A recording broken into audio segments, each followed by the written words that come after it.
മലയാള സിനിമയുടെ ചരിത്രത്തിൽ ഭരതൻ എന്ന സംവിധായകന്റെ മാസ്റ്റർ പീസ് എന്ന് വിശേഷിപ്പിക്കാവുന്ന ചിത്രമാണ് 1990-ൽ പുറത്തിറങ്ങിയ മാളൂട്ടി. എന്നാൽ 3 പതിറ്റാണ്ടുകൾക്കിപ്പുറം നടി ഉർവശി പങ്കുവച്ച ഒരു ഓർമ്മക്കുറിപ്പ് ഈ സിനിമയെ പുതിയൊരു ചർച്ചാ വിഷയമാക്കി മാറ്റിയിരിക്കുകയാണ്. ഒരു കൊച്ചുകുട്ടി കുഴൽക്കിണറിൽ വീഴുന്നതും തുടർന്നുള്ള രക്ഷാപ്രവർത്തനവുമാണ് സിനിമയുടെ ഇതിവൃത്തമെങ്കിലും ആ രംഗങ്ങൾ ചിത്രീകരിക്കാൻ ബേബി ഷാമിലി എന്ന 3 വയസ്സുകാരി അനുഭവിച്ച കഷ്ടപ്പാടുകൾ കേൾക്കുമ്പോൾ പ്രേക്ഷകർ ഞെട്ടലോടെയാണ് പ്രതികരിക്കുന്നത്. മലയാളികൾ ഇന്നും വിങ്ങലോടെ മാത്രം ഓർക്കുന്ന സിനിമയാണ് മാളൂട്ടി. ജയറാമും ഉർവശിയും മാതാപിതാക്കളായി എത്തിയ ഈ ചിത്രത്തിൽ മാളൂട്ടി എന്ന കേന്ദ്ര കഥാപാത്രത്തെ അവതരിപ്പിച്ചത് ബേബി ഷാമിലിയായിരുന്നു.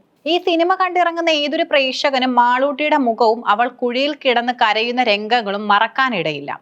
എന്നാൽ ആ കരച്ചിലും ഭയവും വെറും അഭിനയമായിരുന്നില്ലെന്നും മറിച്ചൊരു കുഞ്ഞിനെ ചതിയിലൂടെ കുഴിയിൽ വീഴ്ത്തി ഉണ്ടാക്കിയെടുത്തതാണെന്നുമുള്ള വെളിപ്പെടുത്തൽ സിനിമയുടെ പിന്നാമ്പുറത്തെ ക്രൂരതകളിലേക്ക് വിരൽ ചൂണ്ടുന്നു.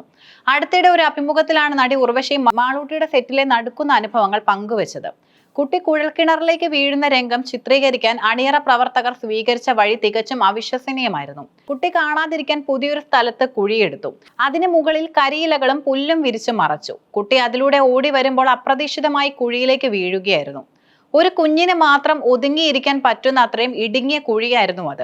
കുഴിയിൽ വീണ ആഘാതത്തിൽ ഷാമിലി സ്തംഭിച്ചുപോയി. ഏകദേശം 10 മിനിറ്റോളം അവൾക്ക് അനക്കമില്ലായിരുന്നു. കണ്ണുകൾ തുറന്നു പിടിച്ച ഒരു ജഡം പോലെയാണ് അവളെ മുകളിലേക്ക് എടുത്തത്. കുഞ്ഞ് മരിച്ചുപോയോ എന്ന് പോലും ഞങ്ങൾ ഭയന്നുപോയി, ഉർവശി പറയുന്നു. 10 മിനിറ്റിന് ശേഷം കുട്ടി കരഞ്ഞപ്പോഴാണ് എല്ലാവർക്കും ശ്വാസം നേരെ വീണത്. അന്ന് സെറ്റിൽ ഉണ്ടായിരുന്നവർക്കെതിരെ താൻ പൊട്ടിത്തെറിച്ചതായും ഉർവശി വെളിപ്പെടുത്തി.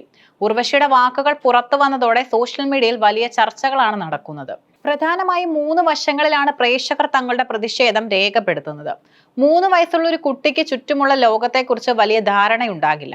അത്തരമൊരു പ്രായത്തിൽ തന്നെ ആരോ ചതിച്ച് കുഴിയിൽ വീഴ്ത്തിയെന്നും താൻ ഒറ്റപ്പെട്ടു പോയെന്നും ആ കുട്ടി ചിന്തിച്ചിട്ടുണ്ടാകും. ഈ അനുഭവം ആ കുട്ടിയിൽ ഉണ്ടാക്കിയേക്കാവുന്ന മാനസികാഘാതം വർഷങ്ങളോളം നീണ്ടു നിൽക്കുന്നതാകാം. സിനിമയുടെ വിജയത്തിന് വേണ്ടി ഒരു കുഞ്ഞിന്റെ മാനസികാരോഗ്യത്തെ പണയം വെച്ചത് ശരിയായില്ല എന്നാണ് ഭൂരിഭാഗം പേരുടെയും അഭിപ്രായം. സംവിധായകൻ ഭരതനെ പോലെയുള്ള വലിയ പ്രതിഭകൾ പോലും റിയലിസത്തിന് വേണ്ടി ഇത്തരം ഒരു കടുത്ത തീരുമാനം എടുത്തത് ശരിയായില്ലെന്നും പ്രേക്ഷകർ പറയുന്നു. കുട്ടിക്ക് അപകടം സംഭവിക്കാൻ സാധ്യതയുള്ള ഇത്തരം രംഗങ്ങൾ ചിത്രീകരിക്കുമ്പോൾ വേണ്ടത്ര മുൻകരുതലുകൾ എടുത്തിരുന്നോ എന്ന ചോദ്യവും ഉയരുന്നു. ഇന്നത്തെ കാലത്തായിരുന്നു ഇത്തരം ഒരു ചിത്രീകരണമെങ്കിൽ അണിയറ പ്രവർത്തകർ ജയിലിലാകുമായിരുന്നു എന്ന കമന്റും സജീവമാണ്. ബേബി ഷാലിനിയുടെ പിതാവിനെതിരെ രൂക്ഷമായ വിമർശനങ്ങളുണ്ട്. സ്വന്തം മകളെ ഇത്രത്തോളം അപകടകരമായ ഒരു സാഹചര്യത്തിലേക്ക് തള്ളിവിടാൻ ഒരു പിതാവ് എങ്ങനെ തയ്യാറായി എന്ന ചോദ്യമാണ് ഉയരുന്നത്. സിനിമയിൽ അഭിനയിക്കാൻ അയക്കുന്നതിലപ്പുറം കുട്ടിയുടെ സുരക്ഷ ഉറപ്പാക്കാൻ അദ്ദേഹം ബാധ്യസ്ഥനായിരുന്നുവെന്ന് ആളുകൾ ചൂണ്ടിക്കാട്ടി. ഒരു സ്വർണ്ണക്കപ്പിന് വേണ്ടി മകളുടെ ജീവൻ അപകടത്തിലാക്കിയോ എന്ന തരത്തിലുള്ള വിമർശനങ്ങളും ഉയരുന്നുണ്ട്. സിനിമ കൂടുതൽ റിയലിസ്റ്റിക് ആകണം എന്നത് ഒരു സംവിധായകന്റെ ആഗ്രഹമായിരിക്കാം. എന്നാൽ ആ ആഗ്രഹം ഒരു ജീവനെ അപകടത്തിലാക്കുന്നതാകരുത്. ഇന്ന് സാങ്കേതികവിദ്യ ഇത്രത്തോളം വളർന്ന കാലത്ത് VFX ഉപയോഗിച്ച് ഇത്തരം രംഗങ്ങൾ എളുപ്പത്തിൽ ചിത്രീകരിക്കാം. എന്നാൽ 90കളിൽ ഇത്തരം സാങ്കേതിക വിദ്യകൾ ഇല്ലാതിരുന്നതിനാൽ നേരിട്ട് ചിത്രീകരിക്കാൻ അണിയറ പ്രവർത്തകർ നിർബന്ധിതരായിരിക്കാം. എങ്കിലും ഒരു കുഞ്ഞിന്റെ കരച്ചിലും ഭയവും സ്വാഭാവികമായി കിട്ടാൻ വേണ്ടി അവളെ ചതിയിലൂടെ കുഴിയിൽ വീഴ്ത്തിയത് ഒരു തരത്തിലും ന്യായീകരിക്കാനാവില്ല. മാളൂട്ടി ചിത്രീകരിച്ച കാലത്ത് ബാലതാരങ്ങളുടെ സുരക്ഷയെക്കുറിച്ചോ അവരുടെ തൊഴിൽ സാഹചര്യങ്ങളെക്കുറിച്ചോ കർശനമായ നിയമങ്ങൾ ഇന്ത്യയിൽ നിലവിലില്ലായിരുന്നു. എന്നാൽ ഇന്ന് സ്ഥിതി വ്യത്യസ്തമാണ്. ജുവനൈൽ ജസ്റ്റിസ് ആക്ട് പ്രകാരം കുട്ടികളെ ഇത്തരം അപകടകരമായ സാഹചര്യങ്ങളിൽ ഉപയോഗിക്കുന്നത് കുറ്റകരമാണ്. കുട്ടികൾക്ക് ഷൂട്ടിംഗ് സെറ്റുകളിൽ ആവശ്യമായ വിശ്രമവും സുരക്ഷയും നൽകണമെന്ന് കർശനമായ നിർദ്ദേശവുമുണ്ട്. ഷാമിലിയുടെ അനുഭവം ഒരു ഒറ്റപ്പെട്ട സംഭവമല്ല. പല സിനിമകളിലും ബാലതാരങ്ങൾ ഇത്തരത്തിലുള്ള മാനസിക സമ്മർദ്ദങ്ങളിലൂടെ കടന്നു പോകാറുണ്ട്. കരയുന്ന രംഗങ്ങൾ കിട്ടാൻ വേണ്ടി കുട്ടികളെ പേടിപ്പിക്കുകയോ ഉപദ്രവിക്കുകയോ ചെയ്യുന്ന രീതികൾ പണ്ട് വ്യാപകമായിരുന്നു. മാളൂട്ടി എന്ന സിനിമ നമുക്ക് നല്ലൊരു അനുഭവം നൽകിയപ്പോൾ അതിന് പിന്നിൽ ഒരു കുഞ്ഞു താരം ഒഴുക്കിയ കണ്ണീരും അനുഭവിച്ച പേടിയും എത്രത്തോളമാണെന്ന് ഇപ്പോൾ നമ്മൾ തിരിച്ചറിയുന്നു.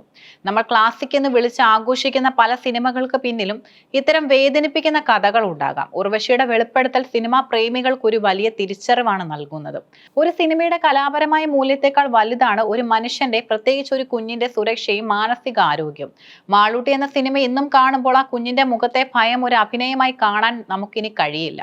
ഈ ചർച്ചകൾ സിനിമയുടെ ചരിത്രത്തിൽ ഒരു ഓർമ്മപ്പെടുത്തലായി നിൽക്കും. കലയ്ക്ക് വേണ്ടി ഒരിക്കലും മനുഷ്യത്വത്തെ ബലി കൊടുക്കരുത്.